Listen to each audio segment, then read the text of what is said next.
오늘 2월 5일 금요일 말씀 묵상은 누가복음 11장 27절부터 36절까지의 말씀입니다. 말씀을 하실 때 무리 중에서 한 여자가 음성을 높여 이르되 당신을 뵌 태와 당신을 먹인 저지 복이 있나이다. 오히려 하나님의 말씀을 듣고 지키는 자가 복이 있느니라. 무리가 모였을 때 예수께서 말씀하시되 이 세대는 악한 세대라 표적을 구하되 요나의 표적밖에는 보일 표적이 없나니 요나가 니느웨 사람들에게 표적이 됨과 같이 인자도 이 세대에 그러하리라. 심판 때에 남방 여왕이 일어나 이 세대 사람을 정죄하리니 이는 그가 솔로몬의 지혜로운 말을 들으려고 땅 끝에서 왔음이거니와 솔로몬보다 더 큰 이가 여기 있으며 심판 때에 니느웨 사람들이 일어나 이 세대 사람을 정죄하리니 이는 그들이 요나의 전도를 듣고 회개하였음이거니와 요나보다 더 큰 이가 여기 있느니라. 누구든지 등불을 켜서 움속에나 말 아래에 두지 아니하고 등경 위에 두나니 이는 들어가는 자로 그 빛을 보게 하려 함이라. 내 몸의 등불은 눈이라. 내 눈이 성하면 온 몸이 밝을 것이요 만일 나쁘면 내 몸도 어두우리라. 그러므로 내 속에 있는 빛이 어둡지 아니한가 보라. 내 온 몸이 밝아 조금도 어두운 데가 없으면 등불의 빛이 너를 비출 때와 같이 온전히 밝으리라. 오늘 본문은 예수님이 사탄의 힘으로 귀신을 쫓아냈다고 비판하고 표적을 구하는 사람들의 운명을 경고하고 예수님의 사역을 수용하는 자들의 상태를 복과 빛의 용어로 설명하십니다. 예수님과 그의 말씀을 듣고 순종하는 사람은 복되고 빛으로 가득 채워지는 인생이 됩니다. 이제 위선적 종교 시대를 경계하라라는 제목의 말씀으로 함께 은혜를 나누길 원합니다. 홍수 때 물이 많다고 식수가 많은 것이 아니듯 다수의 군중과 교회들이 언제나 옳은 것은 아닙니다. 숫자나 영향력보다 중요한 것은 진리 안에서의 참됨입니다. 발음을 분별하는 것은 생명처럼 소중합니다. 시류 홍수를 어떻게 분별하고 진리의 굳건히 서 있을 수 있겠습니까? 세 가지로 함께 살펴보길 원합니다.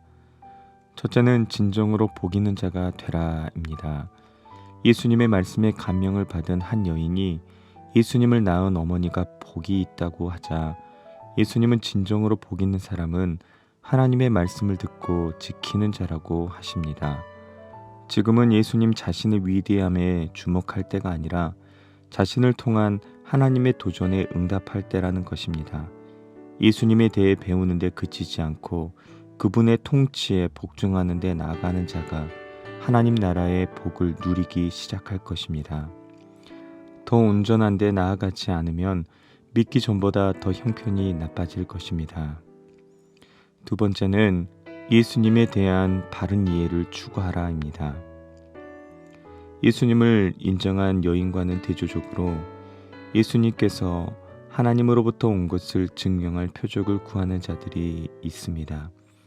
당대 사람들이 예수님을 하나님으로부터 온 분이라는 것을 알아볼 만큼은 충분히 말씀하셨고 보여주셨습니다. 예수님의 그림자에 불과한 요나의 표적을 보고도 니느웨 사람들이 회심했고 솔로몬의 지혜를 보고 남방 여인이 찾아오지 않았습니까? 증거가 부족해서가 아니라 믿을 마음이 없어서입니다. 예수님은 솔로몬 왕이나 선지자 요나보다 뛰어난 메시아입니다. 부활은 그분의 참 정체성의 표적입니다. 예수님만이 개인과 시대를 분별하는 기준인 것입니다. 그분의 말씀에 대한 열린 자세로 내면을 점검하고 세상의 악한 소리를 분별해야 합니다. 그 과정이 회개와 순종을 수반함도 놓치지 않아야 할 것입니다. 믿음을 위해 많은 배움이 필요하지만 많은 배움이 곧장 믿음을 만들어내지는 않습니다. 그렇게 우리는 더 큰 표적을 구할 것이 아니라 더 큰 믿음을 구해야 합니다. 마지막 세 번째는 바른 관점으로 내면을 먼저 살피라입니다. 등불을 켜놓고 숨겨놓는 법은 없습니다. 누구든 집 안으로 들어오는 사람들이 보기에 등경 위에 둡니다. 예수님도 누구든 알아볼 수 있도록 자신을 계시한 등불이십니다. 예수님께서 표적을 구한 이들처럼 이 등불을 알아차리고 영접할 수 있는 영적인 눈이 어두우면 그 사람의 온몸도 어두울 것입니다. 말씀의 참뜻을 깨닫고 그 말씀으로 세상을 바로 해석함으로써 내 존재 전체가 환한 주의 빛이 되는 자, 그들이 바로 제자입니다. 사랑하는 여러분, 눈은 몸의 등불입니다.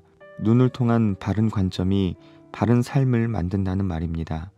역으로 바른 분별을 위해 내면의 빛을 먼저 점검해야 합니다. 삶의 동기와 목적이 올바르면 바르게 세상을 볼 수 있기 때문입니다. 세대를 분별하기에 앞서 개인의 내면과 상태를 우리는 먼저 살펴야 할 것입니다. 말씀을 맺습니다. 어느 때나 시대 정신을 거슬러 다른 목소리를 내는 것은 너무나 어렵습니다.